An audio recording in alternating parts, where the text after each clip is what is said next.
Hey guys, Working Man's Reads here. Checking in, gonna do a book tag today. It's called the Hopeful Book Tag.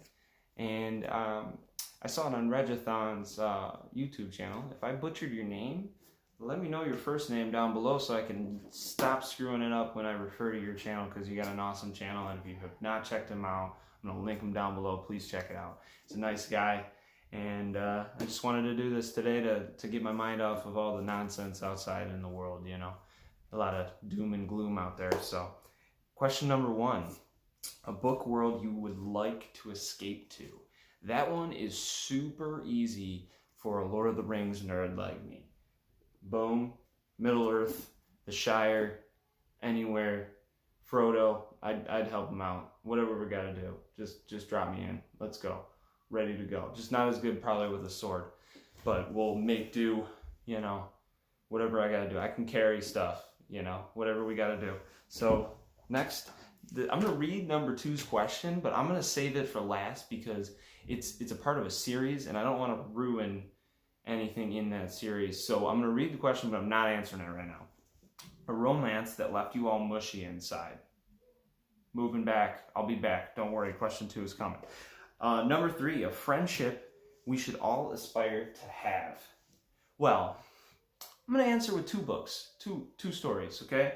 You got Sam and Frodo from The Lord of the Rings. Sam is influential as all hell to the whole storyline of The Lord of the Rings. If you've read it, you understand what I'm saying. He's perfect. He helps Frodo all the time. And without Samwise Gamgee, you'd be lost. There would be no Lord of the Rings. They would have, well, that and the Eagles and Gandalf, but really, their friendship, loved it all the way. But my other answer is going to be the friend group from The Name of the Wind. I loved how Rothfuss wrote in with, oh my God, what's his first name? Kvothe, and there's Simeon or Simon, and the other buddies. So it's been a while since I read this book, but I do, and I will always remember their hangouts, drinking beer and singing songs at the taverns, and it was such a lovely friendship that they all had, and while they were going through school and stuff, it was really cool. So if you haven't checked out The Name of the Wind, it's beautifully written, and then you can read The Wise Man's Fear, and then you can join us, the fans of this series that have not received the 3rd book, but hey, Rothfuss is an author and he can take as long as he wants, but please, I need the Doors of Stone soon.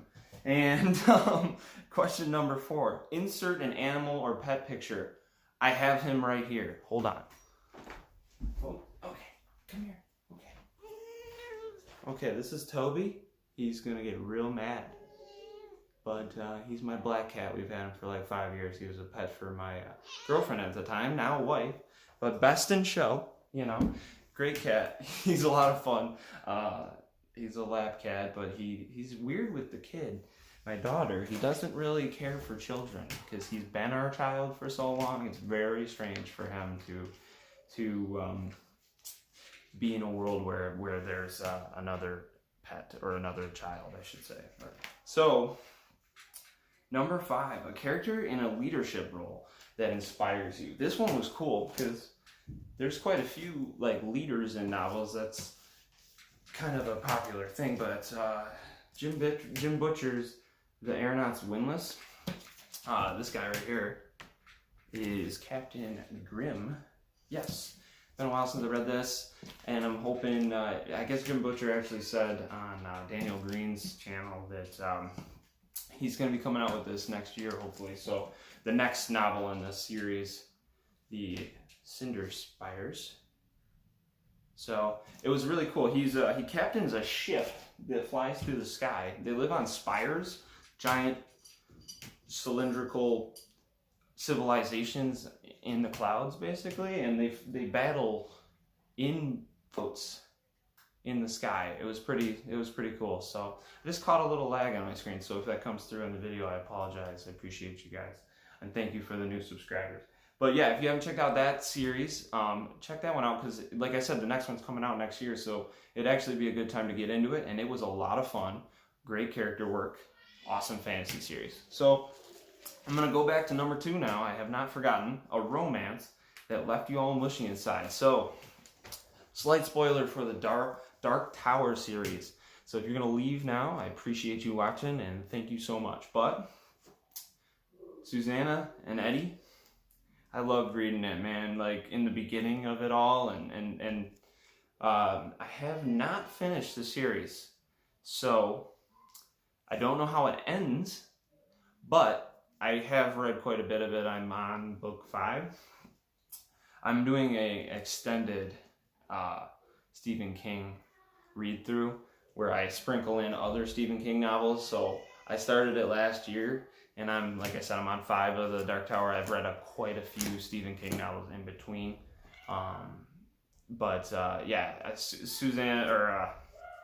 Susanna and Eddie Dean. Eddie Dean is one of my favorite characters of like any novel ever. Susanna. She's in a wheelchair, and she is an African American lady. And Eddie is from New York City, and it's just cool. It was they're an interracial couple. I think that's kind of neat. I haven't seen that in too many books. I think that's pretty cool that King did that, and not that it matters what the color of your skin is, but I just appreciated it in the novel, and they really have a very nice romance throughout the story, so I thought it was really cool.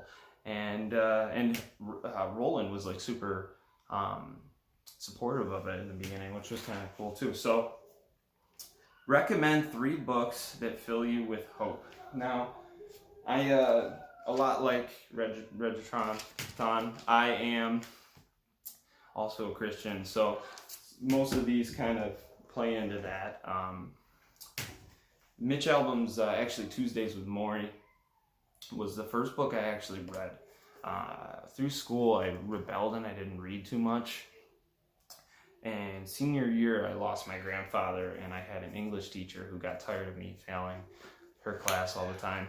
So she suggested that I read Tuesdays with Morrie and do a book report on it. And that changed my life. It was the perfect book to read during that time in my life, and I really appreciate it. I was actually reflecting on that the other day, so super cool. Check that one out.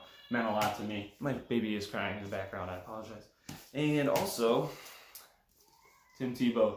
I read a lot of Tim Tebow. I'm a big fan of him ever since he came out, and everybody was hating on how Christian he was and what he really stood for or took a knee for when he prayed on the field and everything, and it meant a lot to me. He was always this really stand-up guy. He does a lot for special needs kids.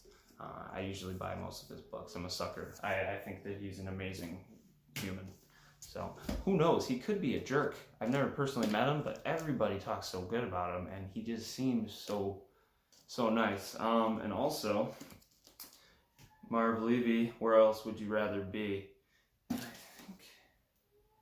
No, I got a hat that's signed by him, but it's chronological. Like, he was the coach of the Buffalo Bills during the 90s when we were good, and we have not been good since.